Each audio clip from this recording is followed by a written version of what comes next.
BJP के एक नेता से डर गया नीतीश कुमार। अपना वोट बैंक खिसकने का नीतीश कुमार को लग रहा है डर। बिहार में बड़े खेल की हो रही है तैयारी, अमित शाह हुए सक्रिय।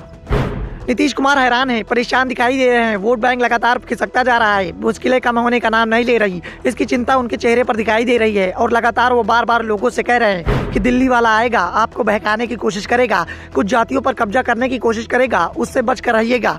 इशारा अमित शाह की ओर है, जो नीतीश कुमार की घेराबंदी में जुटे हुए हैं। नीतीश कुमार के निशाने पर अमित शाह है, लेकिन उन्हें डर अमित शाह से नहीं लग रहा है, बल्कि नीतीश कुमार का डर बीजेपी अध्यक्ष से जुड़ा हुआ है। जहां इस समय नीतीश कुमार की चिंता बीजेपी के अध्यक्ष सम्राट चौधरी ने बढ़ा रखी है। सम्राट चौधरी बीजेपी के अध्यक्ष बनने से पहले ही अपने तीखे तेवर नीतीश कुमार को दिखा चुके हैं। विधान परिषद में उनके ही तेवरों के चलते महागठबंधन की सरकार बार बार बैकफुट पर दिखाई दे रही थी। सम्राट चौधरी के नेतृत्व में इस बार बीजेपी ने सम्राट अशोक की जयंती का बड़े पैमाने पर आयोजन किया। बड़ा सार्वजनिक कार्यक्रम किया गया। सम्राट अशोक को कुशवाहा अपने पूर्वज के रूप में देखते हैं। इस दौरान सम्राट चौधरी ने कहा कि अब लौकुश मतदाता, जिसे नीतीश कुमार अपना बंधुआ मजदूर मानते हैं, वो बीजेपी के साथ जाएगा। ये सभी भगवान राम के उपासक हैं। उन्होंने कहा कि लौकुश गठबंधन की उत्पत्ति यादव वोट बैंक के खिलाफ हुई थी। यादव के तुष्टीकरण की जो राजनीति बिहार में चल रही थी, उसके खिलाफ लौकुश गठबंधन तैयार हुआ था। लेकिन आज नीतीश कुमार खुद ही लालू यादव के साथ खड़े हो गए हैं। सम्राट चौधरी के सहारे बीजेपी ने नीतीश कुमार के वोट बैंक में सेंधमारी करने की तैयारी पूरी कर ली है। सम्राट चौधरी को सिर्फ प्रदेश का अध्यक्ष ही नहीं बनाया गया,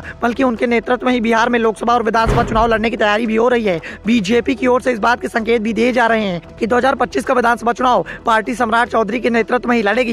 विधानसभा चुनाव से पहले लोकसभा चुनाव होना है, लेकिन सम्राट चौधरी को सीएम उम्मीदवार बनाने के संकेत देकर बीजेपी ने कोयरी समुदाय तक बड़ा मैसेज पहुंचा दिया है। वैसे सम्राट के सीएम उम्मीदवार का ऐलान हाईकमान सीधे तौर पर नहीं करेगा। जिस तरह से पटना में सम्राट के समर्थन में पोस्टर लगाए जा रहे हैं और हाईकमान उस पर आपत्ति नहीं जता रहा है, उससे साफ हो गया है कि इसमें बीजेपी हाईकमान की सहमति भी कहीं न कहीं जाहिर है और इसका असर अब जमीन पर भी दिखाई देना शुरू हो गया है। नीतीश कुमार के साथ 3 दशक से मजबूती से जुड़ा कोयरी समाज अब उनके पाले से खिसकना शुरू हो गया है और अब इसकी चिंता नीतीश कुमार के बयानों में दिखाई दे रही है। तो दूसरी ओर सम्राट चौधरी इस बात का दावा कर रहे हैं कि 2024 और 25 में कोयरी समुदाय पूरी ताकत के साथ बीजेपी के साथ खड़ा रहेगा। साफ है, नीतीश कुमार को जितना डर अमित शाह से नहीं लग रहा है, उससे कहीं ज्यादा डर सम्राट चौधरी को लेकर दिखाई दे रहा है। बिहार में चर्चा तेजी से चल रही है कि नीतीश कुमार शाह से नहीं, सम्राट चौधरी से परेशान दिखाई दे रहे हैं। इस बीच बीजेपी ने गुजरात के सुनील ओझा को बिहार के लिए नया सह प्रभारी नियुक्त किया है। वो प्रधानमंत्री नरेंद्र मोदी के साथ मिलकर काम करते थे और पूर्वी उत्तर प्रदेश में पार्टी के काम को देख रहे थे, खासतौर पर वाराणसी का